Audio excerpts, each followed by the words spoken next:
students, in this video lecture I am going to discuss to you people about the electric dipole which is placed inside the region of uniform electric field।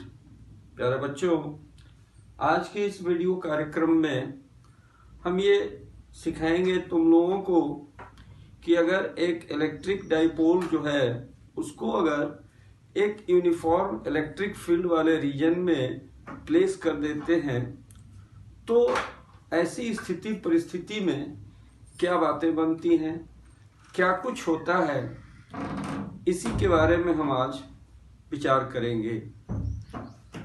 मान लिया जाता है कि दो point charges हैं, consider 2 point charges minus q and plus q which are located at points A and B। दोनों point charges minus q जो point A पर स्थित है और प्लस q चार्ज ये पॉइंट B पर स्थित है। Let the distance between this two charges is 2a। मान लिया जाता है इन दोनों चार्जेस के बीच की जो दूरी है वह 2a के बराबर है। ऐसी स्थिति में जो डाइपोल मोमेंट होता है उस डाइपोल मोमेंट की वैल्यू जो होती है P, it is equal to mod of P, it is equal to 2aq।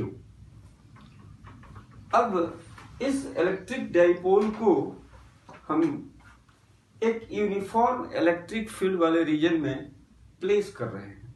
You can see here these are the electric field lines and all these field lines are the straight line, unidirectional and of equi-segment, equi-spaced.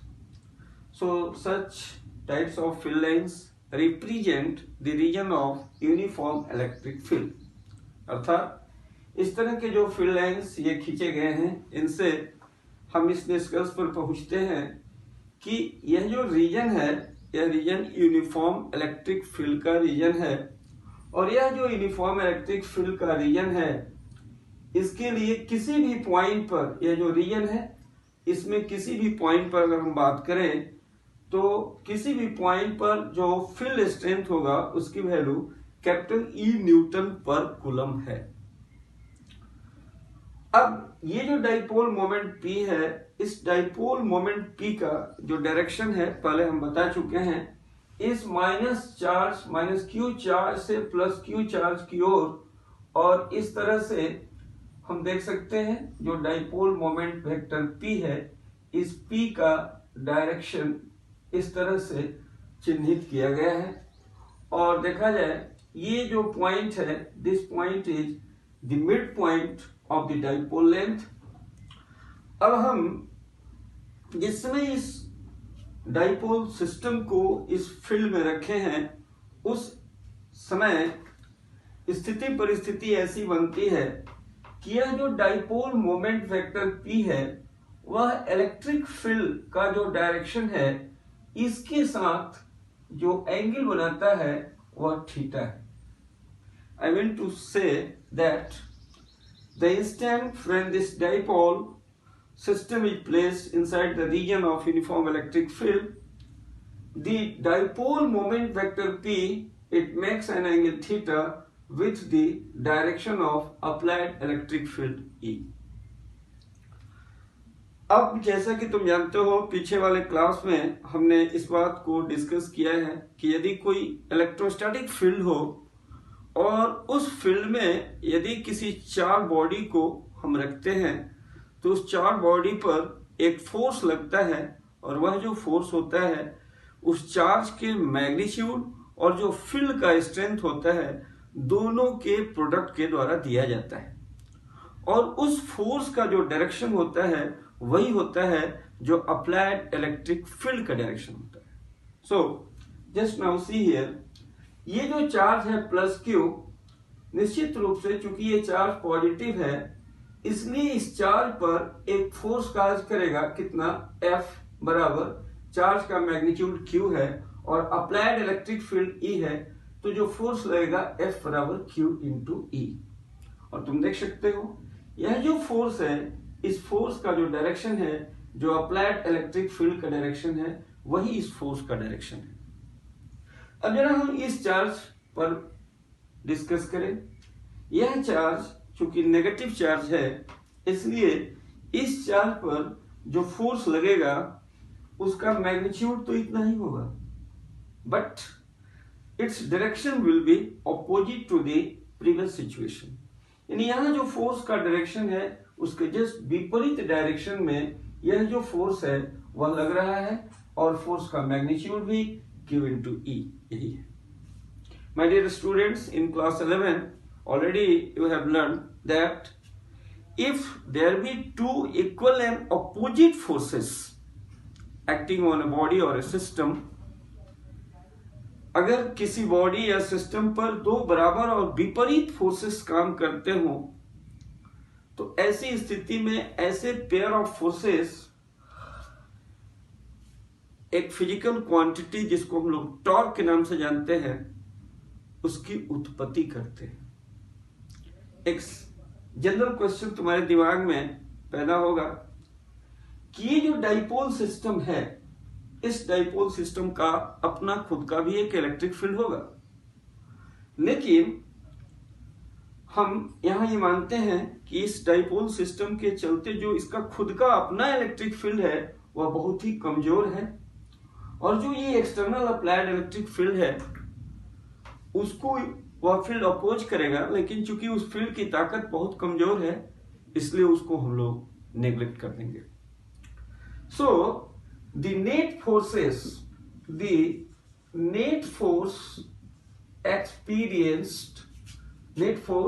experienced by the dipole system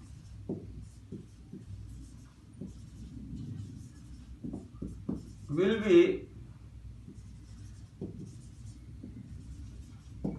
what?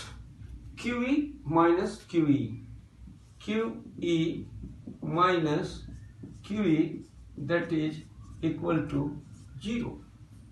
So remember here, if an electric dipole is placed inside the region of uniform electric field, then no any force acts on the system, that is the net force is 0. No any force, इसका मतलब हमारा यहाँ है कि कोई भी net force dipole system पर कार्य नहीं करता।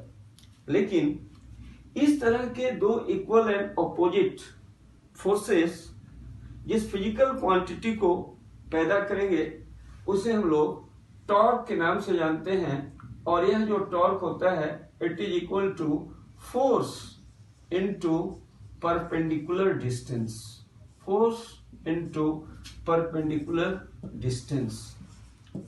अब फोर्स में दो फोर्सेस हैं, तो दोनों में से कोई एक फोर्स, चाहे ये फोर्स चाहे ये फोर्स, दोनों फोर्स का मैग्नीट्यूड सेम है। अब मान लिया जाता है ये फोर्स आपका हुआ Q इंटू ए, और ये जो परपेंडिकुलर डिस्टेंस होगा, देखा जाए A से B तक ये जो दूरी है वह 2a है। हम इसको एक राइट एंगल ट्रायंगल के सहारे से समझाना पसंद करेंगे। तुम देख सकते हो यहाँ पर ये सिचुएशन ऐसे बनती है, और चूंकि यह एंगल थीटा है, तुम देख सकते हो अगर इसको हम ऐसे बढ़ाएं और यहाँ से एक परपेंडिकुलर ड्रॉ कर दें तो वैसी स्थिति में ये एंगल भी थीटा हो जाएगा, और ये पॉइंट को हम A मान लें, ये पॉइंट B मान लें, और ये पॉइंट C मान लें। तो इन दोनों फोर्सेस, जो ये फोर्स लग रहा है और ये फोर्स लग रहा है, इन दोनों के बीच की जो परपेंडिकुलर डिस्टेंस होगी वह ये डिस्टेंस BC होगी, और चूंकि ये जो दूरी है 2a के बराबर है, इसलिए जो डिस्टेंस BC होगा ये वैल्यू 2a साइन थीटा के इक्वल होगा। इस तरह से जो टॉर्क पैदा होगा उस टॉर्क की वैल्यू दोनों में से कोई एक force, that is Q into E multiplied by perpendicular distance, that is 2a sine theta. और इस तरह से अगर हम इसको लिखें तो जो टॉर्क होगा it will come 2aq into E sine theta. अब जैसा कि तुम जानते हो कि जो डाइपोल मोमेंट होता है उसकी मैग्नीट्यूड 2a क्यू के बराबर होती है, इसलिए इस 2a क्यू की जगह पर हम लिखते हैं P और फिर A और इस तरह से sine theta, P sine theta. अब ये जो टॉर्क काज किया टाउ बराबर P साइन थीटा, तो इस टॉर्क का अगर इसको हम वेक्टर के रूप में लिखें तो हम इसको लिख सकते हैं tau is equal to vector P cross E। और तुम जानते हो फॉर ए स्मॉल रोटेशन इस टॉर्क को भी हम एक वेक्टर के समान ट्रीट करते हैं, हालांकि यह तो टेंसर है, it is neither vector nor scalar. तो टॉर्क का जो मैग्नीट्यूड होता है tau it is equal to P sine theta and it is equal to P cross A। और ये जो टॉर्क है, इस टॉर्क का जो डायरेक्शन है वह हम लोग राइट हैंड स्क्रू रूल से देते हैं। Now just you have seen that when this dipole system is subjected under the region of uniform electric field, then it experiences a torque, and this torque is given as tau equals to P sin theta. Now I want to discuss to you people what is the role of this torque. My dear students, this torque has got a general tendency to rotate the dipole system and hence to align it with the direction of applied electric field. प्यारे बच्चों, मैं ये बताना चाहता हूँ कि यहाँ पर जो टॉर्क ओरिजिनेट हुआ, जो टॉर्क पैदा हुआ, इस टॉर्क का रोल क्या है, इस टॉर्क का फंक्शन क्या है। तो मैं ये बताना चाहता हूँ कि इस डाइपोल सिस्टम पर जो टॉर्क टाउ काज करता है, ये इसकी ये टेंडेंसी होती है कि किसी तरह से इस डाइपोल सिस्टम को रोटेट करा दें और रोटेट करा करके इसको इस पोजीशन में ला दें कि डाइपोल मोमेंट वेक्टर P और जो अप्लाइड इलेक्ट्रिक फील्ड E है, दोनों का डायरेक्शन एक दूसरे से अलाइन हो जाए, यानी दोनों एक ही डायरेक्शन में एक्ट करना शुरू कर दें। ऐसी स्थिति में ये जो टॉर्क होगा इस डाइपोल सिस्टम को क्लॉकवाइज डायरेक्शन में रोटेट कराएगा, और जब ये dipole moment vector P applied electric field vector E के डायरेक्शन के साथ अलाइन कर जाएगा, तो वैसी स्थिति में ये वेक्टर P और वेक्टर E दोनों के बीच की जो एंगल हो जाएगी वो 0 डिग्री के बराबर हो जाएगी।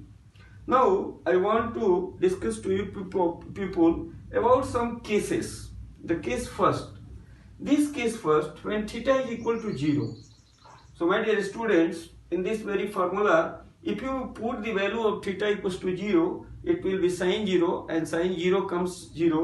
So the torque acting on the dipole system, it will be 0.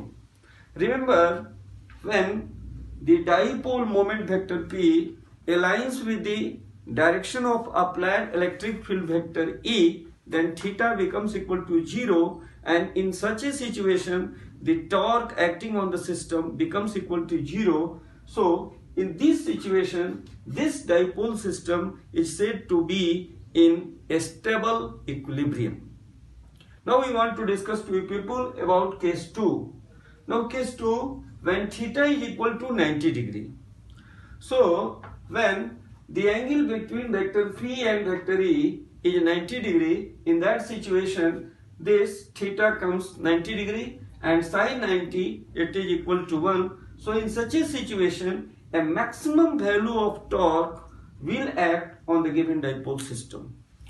Third situation, when theta is 180 degree. What does it mean? It means that this dipole will just in a direction opposite to the applied electric field. So when dipole will be in the situation in such a way that vector P makes an angle 180 degree with the direction of E, in that very case the value of theta will be equal to 180 degree, and in such a situation tau will again come equal to 0, and in this situation this torque is 0 and dipole system is said to be in unstable equilibrium. Okay, thanks.